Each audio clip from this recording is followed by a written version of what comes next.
말씀을 통하여서 이 작은 소자 하나에게 이런 제목으로 하나님의 말씀을 전해드리겠습니다.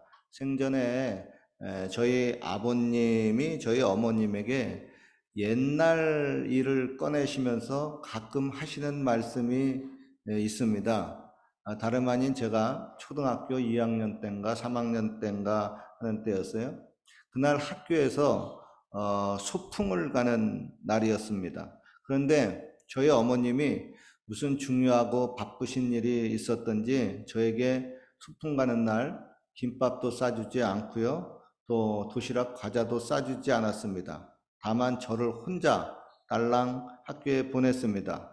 엄마는 나중에 도시락 싸서 소풍 장소로 직접 오겠다고 했습니다. 그런데 그날 소풍 가가지고 점심시간이 다 되었는데도 엄마가 나타나지 않았습니다.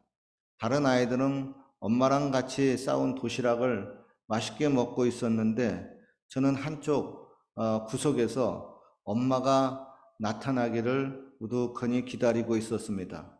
그런데 아무리 지나도 엄마가 나타나질 않았습니다. 울고 싶었습니다. 그러나 나는 장군이야. 나는 울지 않아. 스스로 그렇게 달래면서 그날의 소풍을 쓸쓸하게 혼자 마쳤습니다. 그리고 저는 어렸을 때 일어난 일이기 때문에 그 일을 까마득히 잊어버렸습니다. 그런데 저희 아버님이 종종 그날을 기억하면서 저희 어머님을 탓하면서 이렇게 말합니다. 아니, 어린 아들이 소풍을 가는데 도시락도 싸주지 않고 애를 혼자 보내는 엄마가 어디 있어? 그래서 제가 안 겁니다. 아, 그때 내가 어렸을 때 그런 일이 있었구나. 아이, 그거는 엄마가 해도 너무했다. 그잖아요? 그런데 제가 이제 결혼을 해가지고 저도 이제 아빠가 돼가지고 그런 생각이 들었어요. 아, 나도 내 어린 자녀에게 알게 모르게 그런 일을 저질렀을 수도 있었겠구나 하는 생각이 들었었습니다.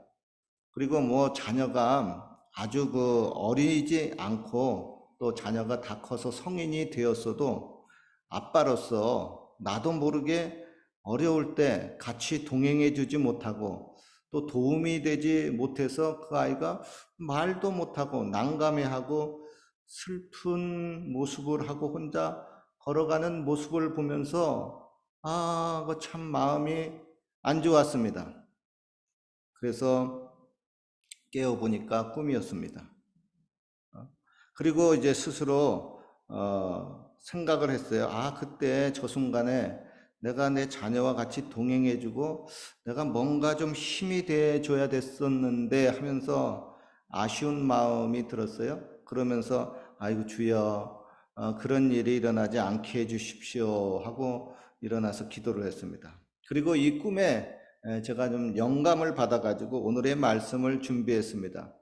오늘 본문에 보면은 예수님의 교훈에 어린이, 소자, 작은 자가 이렇게 나옵니다. 이에 대한 교훈이에요. 예수님 당시에는 여성이나 어린 자녀들에 대한 그 인권이 그렇게 존중되지 않은 시기였습니다. 오히려 참 무시되는 그런 시대였습니다. 예수님의 제자들 역시 어린이들이 예수님께 가까이 오니까 애들은 가라 가라 하고 애들을 야단치고 쫓아냈습니다. 그러나 예수님은 그렇게 행동하는 제자들을 심히 꾸짖었습니다. 그리고 어린아이들을 용납하고 애들이 내게 오는 것을 금하지 말라. 천국이 이런 자의 것이니라고 말씀하시면서 그들을 축복하시고 안수기도를 해 주었습니다. 그리고 어린이 하나를 불러가지고 가운데 세우시고 누구든지 내 이름으로 이런 어린아이 하나를 영접하면은 곧 나를 영접함이니라고 말씀하셨습니다. 반면에 누구든지 나를 믿는 이 소자 중 하나를 실족해 하면은 차라리 연자 맷돌을 그 목에 달리고 깊은 바닷속에 빠뜨리는 것이 나으리라고 하셨습니다. 여러분, 여기서 나오는 어린이 혹은 소자, 영어로 little ones는 과연 누구를 뜻할까요? 12살 이하의 유치원생이나 초등학생들을 뜻할까요? 이에 대해서 제가 좀 찾아보니까 이런 글이 있습니다. 소자라고 하는 것은 단지 체구가 작고 나이가 어린 아이들만 뜻하는 것이 아니고 이 세상에서 돈과 지위와 힘이 없어서 무시를 당하는 약자들을 가리킨다. 대부분의 목사님들이 그렇게 얘기를 해요. 그런데 이에 덧붙여 가지고 제가 한 가지 더 깨달은 진실을 여러분에게 알려드리려고 합니다. 저희 집에 강아지 한 마리 키우는데 체중이 한 7kg 정도 나갑니다. 아주 소형견은 아니지만은 그래도 대체로 소형견에 속합니다.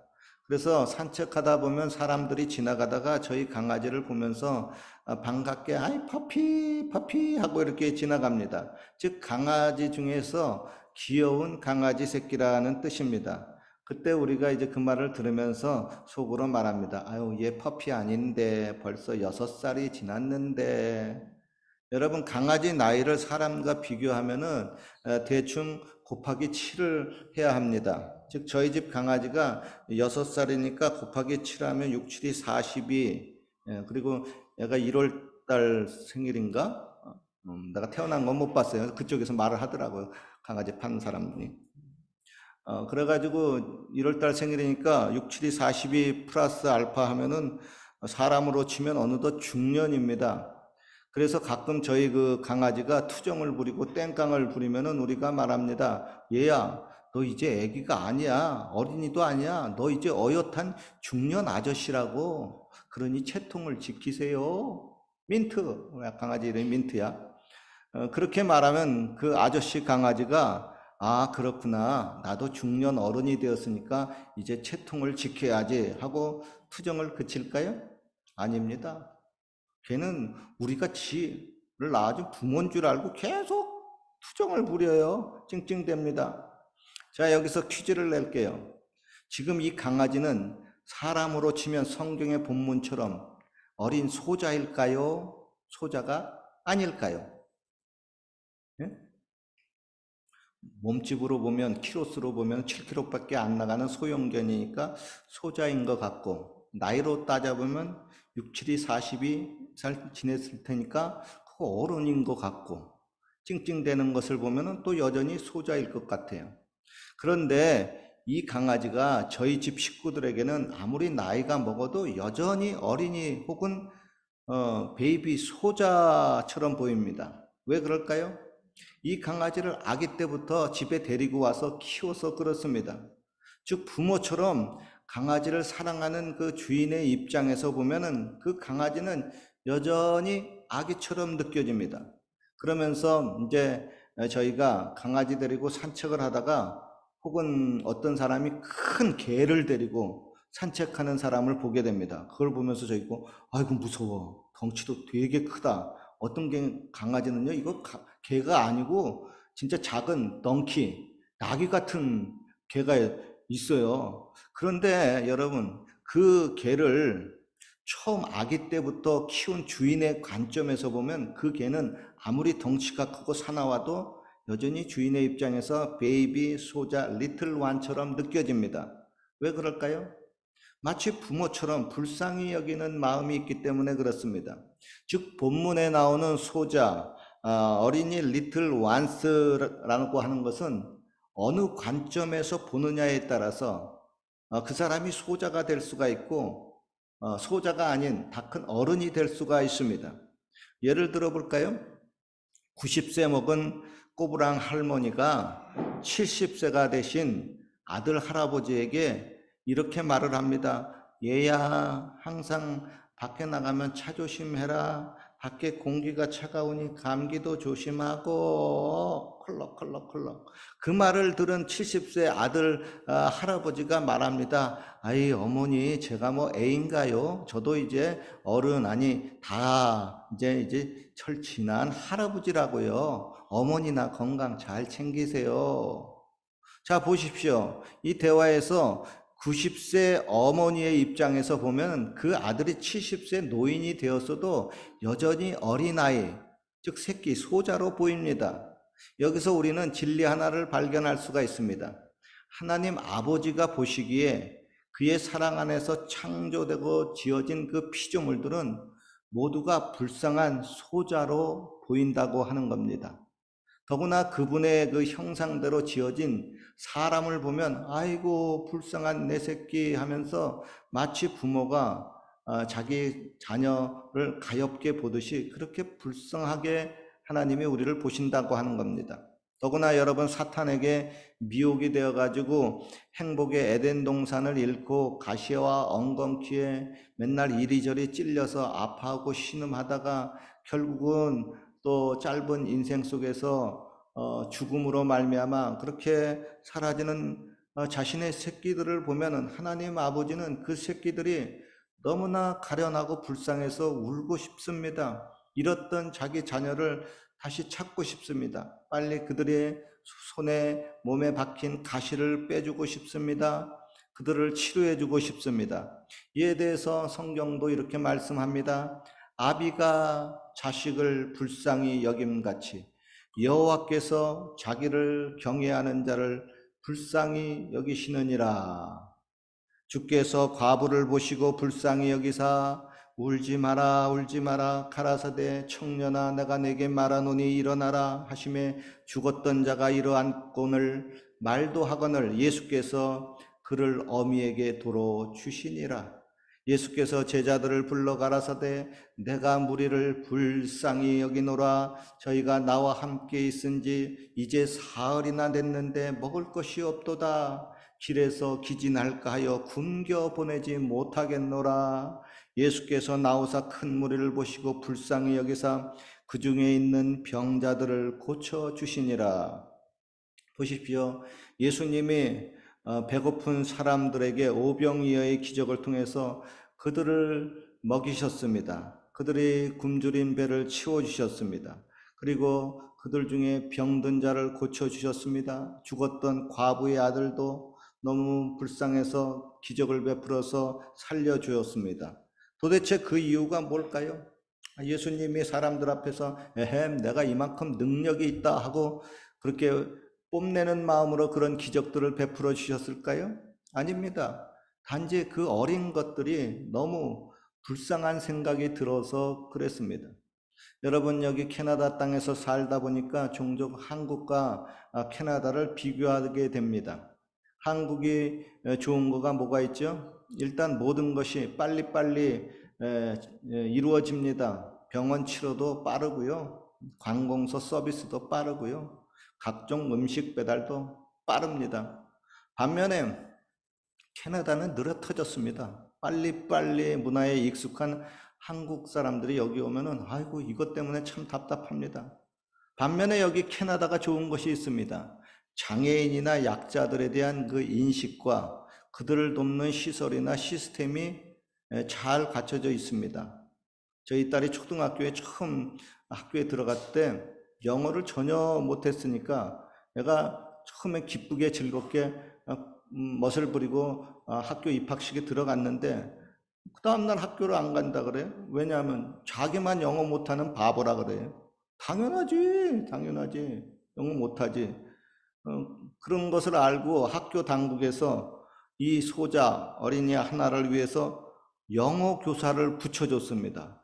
그 한 아이를 위해서 영어 선생을 하나를 붙여준 거예요. 그래서 야 이거 참 고맙다. 이거 참 선진국이구나. 그렇게 생각이 들었어요. 그리고 여기 캐나다에서 살면서 애들 우유값이 18세까지 매달 나와요. 또 가난한 자들에게 뭐 세금도 감면해주고 각종 혜택을 주는 것 보면서 이 세상에 이런 나라가 다 있구나. 이거 참 좋다 하고 깨달았습니다. 더구나 여러분 65세 노인이 되면 노인연금이 매달 1인당 한 1,500불, 한 1,800불가량 매달 나옵니다. 그 외에 치과 치료비도 나와요. 모르고 있으신 분들 많이 있을 거예요. 치과 치료비도 나옵니다. 그전엔 5년에 5,000불 정도 나오는데 하도 그 치과 의사들이 그걸 이상하게 빼먹는 수법이 많으니까 요즘은 매달 이제 현찰로 또 돈을 또 지불해 준다 그래요. 나온다 그래요. 하여간 또 약값 보조비도 나오고 안경 보조비도 나오고 침대 또 몇 년에 한 번씩 필요하면 사라고 나오고 또 냉장고도 뭐 없으면 또 뭐 사라고 그런 것도 이렇게 나옵니다. 특별히 여기 엘버타 이쪽 캘거리 정부가 다른 주보다 노인들에 대한 그런 서비스 시스템이 잘 돼 있습니다. 다른 주보다 더 많이 나와요. 그러니까 노인돼 가지고 딴 주 갈 필요 없어요. 캘거리, 엘버타에 머물면 더 좋습니다. 자, 이렇게 노인처럼 힘없는 그 불쌍한 소자들, 리틀 완스를 잘 보살펴주고 있습니다. 오늘 본문처럼 강한 자가 힘이 없는 소자들을 돌보고 있습니다. 야고보서 2장에 보면은 이런 말씀이 있습니다. 만일 너희 회당에 금가락지를 끼고 아름다운 옷을 입은 사람이 들어오고 또 더러운 옷을 입은 가난한 사람이 들어올 때에 너희가 아름다운 옷을 입은 부자에게는 여기 이쪽에 좋은 자리에 앉으소서 하고 또 가난한 자에게는 너는 거기 섰든지 내 발등상에 앉든지 해라 하고 이렇게 구별하면은 너희끼리 그 악한 생각으로 판단하는 것이 아니냐 그랬습니다. 즉 가난한 소자들을 차별하면은 그것은 악한 생각이고 못된 행위라고 하는 겁니다. 더구나 교회에서 가난한 자, 무식한 자, 또 장애자들, 믿음이 어리고 의심하는 자들을 차별하고 그들을 실족해 하고 믿음에서 떨어지게 하면은 교회에 못 나오게 하면은 그것은 큰 죄라고 하는 겁니다. 오늘의 본문 10절에도 말씀합니다. 삼가 이 소자 중에 하나도 업신여기지 말라. 너희에게 말하노니 저희 천사들이 하늘에서 하늘에 계신 내 아버지의 얼굴을 항상 배옵느니라. 이와 같이 이 소자 중에 하나라도 잃어버리는 것은 하늘에 계신 내 아버지의 뜻이 아니니라. 반면에 여러분 이런 약한 소자들을 불쌍히 여기고 보살피면은 주님이 나중에 상을 주신다는 겁니다. 주님 말씀입니다. 또 누구든지 제자의 이름으로 이 소자 중 하나에게 냉수 한 그릇이라도 주는 자는 내가 진실로 너희에게 이르노니 그 사람이 결단코 그 상을 잃지 아니하리라 그랬습니다. 그리고 여러분 마태복음 25장에 보면은 예수님이 이 땅에 재림하셔서 세상을 심판하고 악인과 의인 그리고 양과 염소를 나눌 때 바로 이것, 즉 불쌍한 소자들을 너희가 제대로 보살폈느냐 안 보살폈느냐 하는 이런 기준을 가지고 그들을 한쪽은 영생으로 한쪽은 영벌로 그렇게 나눈다고 하는 겁니다. 이에 대해서 예수님의 말씀을 직접 한번 보시기를 바랍니다. 한번 볼까요? 이런 말씀이 있습니다. 마태복음 25장 31절 46절 좀 인용 구절이 길어가지고 제가 화면으로 이렇게 준비를 했습니다. 한번 제가 읽을 테니까 화면이 쭉 나오니까 화면을 보시면 됩니다. 인자가 자기 영광으로 모든 천사와 함께 올 때에 자기 영광의 보좌에 앉으리니 모든 민족을 그 앞에 모으고 각각 분별하기를 목자가 양과 염소를 분별하는 것 같이 하여 양은 그 오른편에 염소는 왼편에 두리라. 그때 임금이 그 오른편에 있는 자들에게 이르시되 내 아버지께 복을 받을 자들이여 나와 창세로부터 너희를 위하여 예비된 나라를 상속하라. 내가 줄일 때에 너희가 먹을 것을 주었고 목마를 때에 마시게 하였고 나그네 되었을 때 영접하였고 벗었을 때 옷을 입혔고 병들었을 때 돌아보았고 옥에 갇혔을 때 와서 보았느니라. 이에 의인들이 대답하여 가로되 주여 우리가 어느 때에 주의 줄이신 것을 보고 공개하였으며 목마르신 것을 보고 마시게 하였나이까. 어느 때에 나그네 되신 것을 보고 영접하였으며 벗으신 것을 보고 옷 입혔나이까. 어느 때에 병드신 것이나 옥에 갇히신 것을 보고 가서 배웠나이까 하리니 임금이 대답하여 가라사대 내가 진실로 너희에게 이르노니 너희가 여기 내 형제 중에 지극히 작은 자 하나에게 한 것이 곧 내게 한 것이니라 하시고 또 왼편에 있는 자들에게 이르시되 저주를 받은 자들아 나를 떠나 마귀와 그 사자들을 위하여 예비된 영영한 불에 들어가라. 내가 줄일 때 너희가 먹을 것을 주지 아니하였고 목마를 때 마시게 하지 아니하였고 나그네 되었을 때 영접하지 아니하였고 벗었을 때 옷 입히지 아니하였고 병들었을 때와 옥에 갇혔을 때 돌아보지 아니하였느니라 하시니 저희가 대답하여 가로되 주여 우리가 어느 때에 주의 줄이신 것이나 목마르신 것이나 나그네 되신 것이나 벗으신 것이나 병드신 것이나 옥에 갇히신 것을 보고 공양치 아니하더이까. 이에 임금이 대답하여 가로되 내가 진실로 너희에게 이르노니 이 지극히 작은 자 하나에게 하지 아니한 것이 곧 내게 하지 아니한 것이니라 하시리니 저희는 영벌에 의인들은 영생에 들어가리라 하시니라. 결론입니다. 하나님 보시기에 모든 피조물들은 어리고 불쌍한 소자들입니다. 우리도 서로를 볼 때 이런 하나님의 마음, 이런 하나님의 시각을 가져야 합니다. 하나님은 저와 여러분들을 불쌍한 소자로 보시고 계속 보살펴 주시고 있습니다. 특별히 살기 좋은 땅이라고 캐나다에 와서 살아보니까 그렇지 않은 부분들이 참 많습니다. 사람들은 모르는 그런 처량한 신세의 모습이 나에게도 너에게도 있습니다. 하나님은 이 외국 땅에서도 그렇게 사는 저와 여러분들을 어린 자녀처럼 불쌍히 보시고 있습니다. 그러 우리들도 만나고 대하는 그 모든 사람들을 작은 소자들 보듯이 불쌍히 여기고 또 돌보시면서 나중에 주님으로부터 칭찬과 상급이 있기를 주님의 이름으로 축원합니다. 기도드리겠습니다. 하나님 아버지